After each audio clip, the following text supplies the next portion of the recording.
lateral reconstruction of the mandible and evaluate with the morphometric and histomorphometric technique, obtain in this research more than 76% of volume gain, 3 times more newborn, more than 60% of mineralization, less than 27% of biomaterial residues compared to the use of only biomaterial.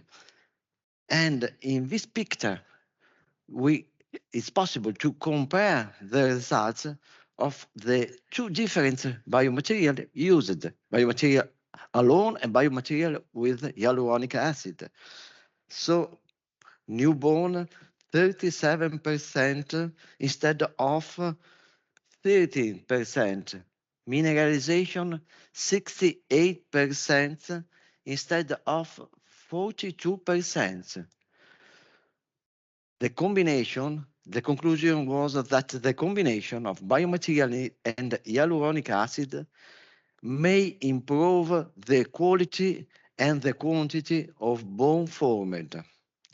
As quite at the same results arrived the author Hussein and colleagues that compare the use of hyaluronic acid with biomaterial and only biomaterial in the rigid preservation technique after extraction.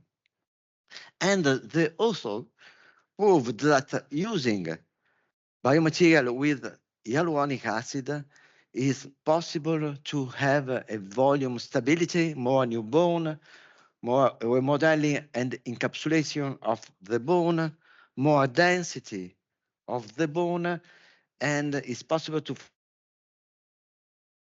regeneration. And in this experimental work by Asparova and colleagues, they also highlighted that using hyaluronic acid, the material accelerates the proliferation of stem cell and osteoprogenitor cell, but also stimulates the expression of genes encoding bone matrix proteins. But how is the clinical relevance of this research? The clinical relevance is that the addition of hyaluronic acid on bony defect during the implant surgery or the periodontal surgery, a reconstructive periodontal surgery, is possible to have expanding of adult stem cells without losing the replicative and differentiation capabilities.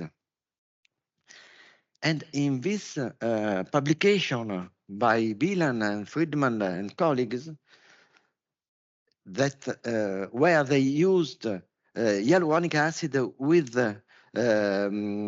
collagen membrane in the tunnel technique, they also proved that it's possible to have a better aesthetic result because it's possible to have more volume in the situation that we insert in immediate implant. And this is an important result in aesthetic area in case that we have a thin phenotype, but because we know that after an extraction, we have every time a contraction, an important contraction as literature shows us of the tissue. So I want to show you what usually we do on our patients. The first patient is a young woman who arrived in our clinic with two important problems. as you can see in the extraoral photo and in intraoral photo. She is a second class open bite and she needs orthodontic therapy, but she has only important problem on the central incisor, as you can see in the X-ray control. You can see that the root is about to break of the central incisor on your left. But at the CBCT, there is no bone, quite no bone on the buccal position, and it is very thin, the bone in the palatal position. At the CBCT, it's possible to see that there is an inflammatory process in the apical position of the root. Then we decide to start with a lingual approach for the orthodontic therapy. And after the orthodontic therapy, we have these results, is good aesthetic results, but also functional results. And during the last period, as usually we have after the orthodontic therapy, I decide to start with the treatment of the central incisor. I started with a flap, with a partial, total, and partial at the end flap to have a more mobile flap at the end of my surgery. The buccal bone, there is no buccal bone, as you can see in this picture. The surgery I use usually I use the piezoelectric device to preserve the bone during my surgery, and at the end of the extraction we have to do only a reconstructive technique because we have no buccal bone. And we have to obtain enough bone at the end of our surgery for the implant, enough a stable bone for our implant surgery. So I went to the molar region in the palate to have a connective tissue. After the suture, I use that every time I do the hyaluronic acid to have acceleration of wound healing, faster epithelialization, and less pain. You can see the preparation of the connective tissue. And I went on the palatal to suture the connective tissue on the palatal tissue before starting my regeneration, because it's difficult to suture in the palatal position after the positioning of the bone. So the preparation of the biomaterial with hyaluronic acid and the reconstructive techniques. You can see the biomaterial in the central position and the biomaterial stabilized by a collagen membrane that is fixed in the apical position with 2 screws. Then I sutured the connective tissue with the periosteal tissue, and at the end of my surgery, the flap sutured in a more coronal position because I sutured the surgery papilla on the anatomical papilla to contrast the contraction that every time everybody we have after a surgery.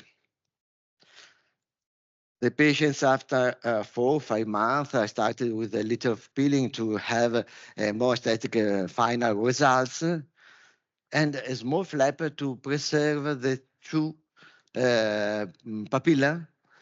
I started with the preparation of the surgical alveolus with the piezoelectric device, and after with a drill that work in an anti-rotational way to obtain a more compact bone around my implant.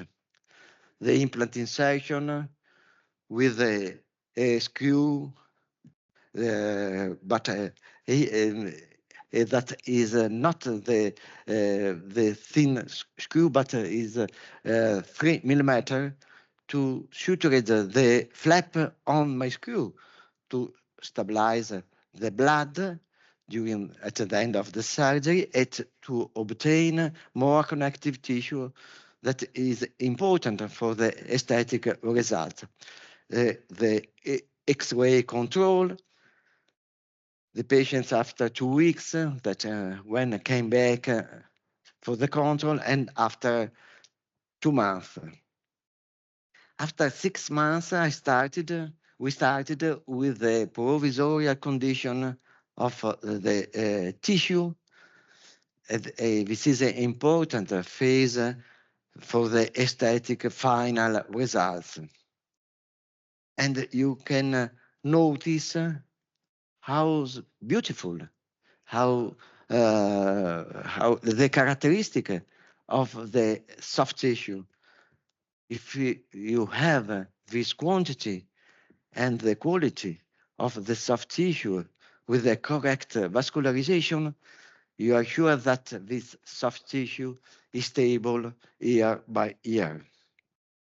So the second provisional rehabilitation, and after about 2 or 3 months, we arrive at the definitive crown, the X-ray control, and you compare when the patients arrive in our clinic and the end of the rehabilitation.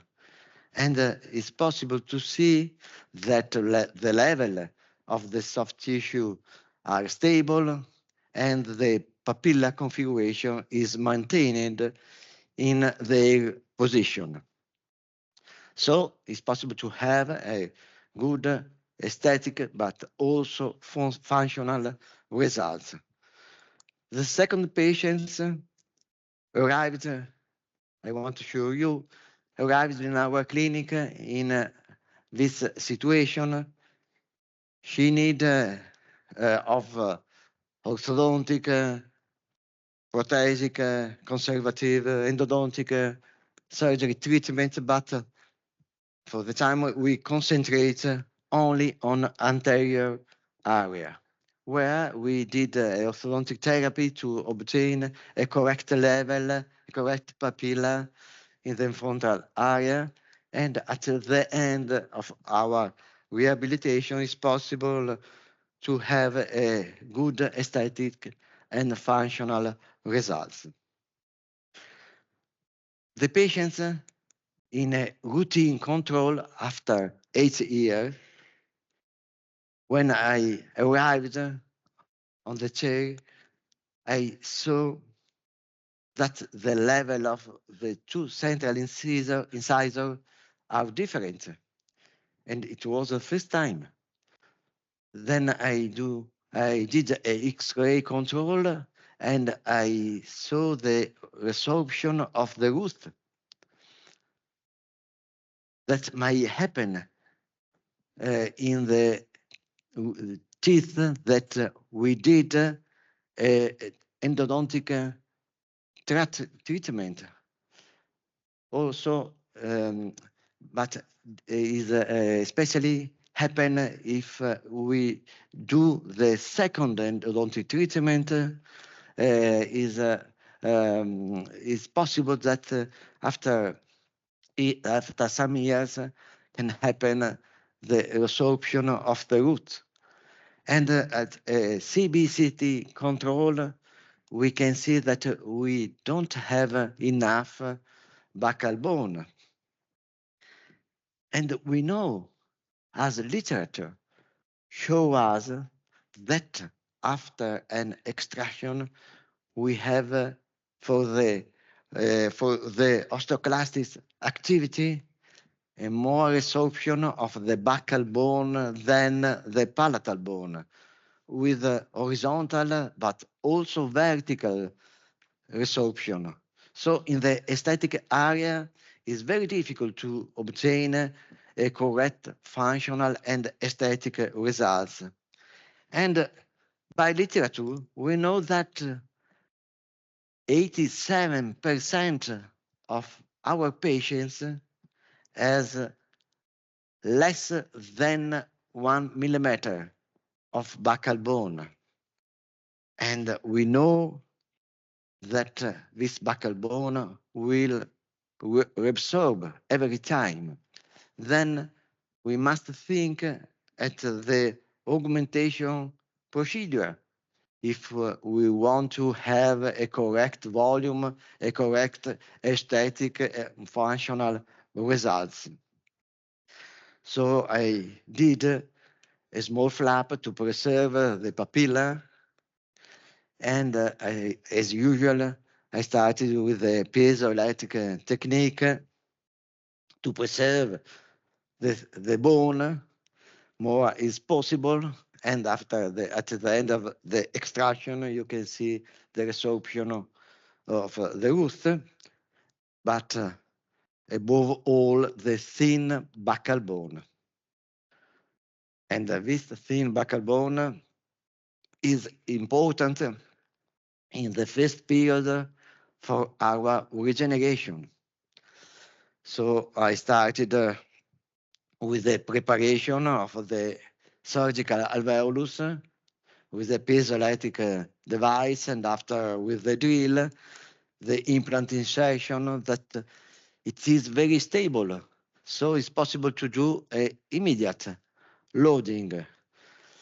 Before the crown, I did the regeneration technique, and I went to the palatal. I went in the molar region on the palate to have a connective tissue, the preparation of the connective tissue after the suture, and after using, as usual, hyaluronic acid in the site, and after the preparation of the connective tissue, we know that if we have less than 4 millimeter, as literature show us, you can read in this article by Testori and colleagues, if we have less than 4 millimeter from the implant to the buccal bone, is better if we use the biomaterial around my implant, but also outside the buccal bone. And we have to stabilize everything with a membrane, a collagen membrane, or a connective tissue to obtain a correct volume, a correct functional and aesthetic results. Then I started with the papilla preparation and the biomaterial preparation with hyaluronic acid that I used around my implant, but also outside the thin buccal bone. The connective tissue sutured on the palatal, on the periosteal tissue, and the flap sutured in a more coronal position. In a more coronal position because we want to contrast the contraction that every time we have. And now, important thing we do on the provisorial crown with the preparation of the provisorial crown that must be screw retained. This is important for the control of the soft tissue. Must be shorter to avoid the contact in the first period with the incisor of the mandible. Must be shorter to avoid the compression of the soft tissue to maintaining a thicker biotype if you do this thing. And it's important also the profile of our crown. We have to use a concave profile. So it's possible to have immigration in more coronal position of our soft tissue. As literature show us, the patients after 2 weeks when came back for the suture, and the patients after 3 months. And you can see that the crown is shorter.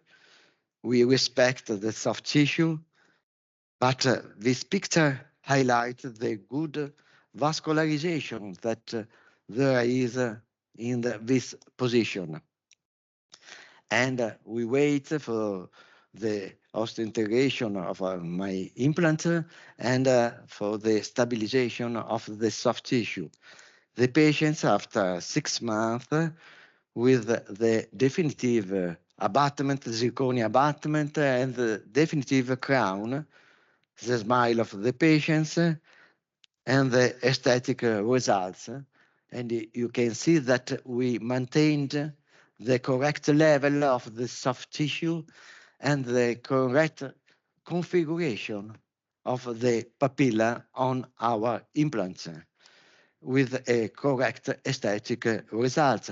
And it's possible in this slide compare the patients when arrived in our clinic after the first rehabilitation and after the second rehabilitation.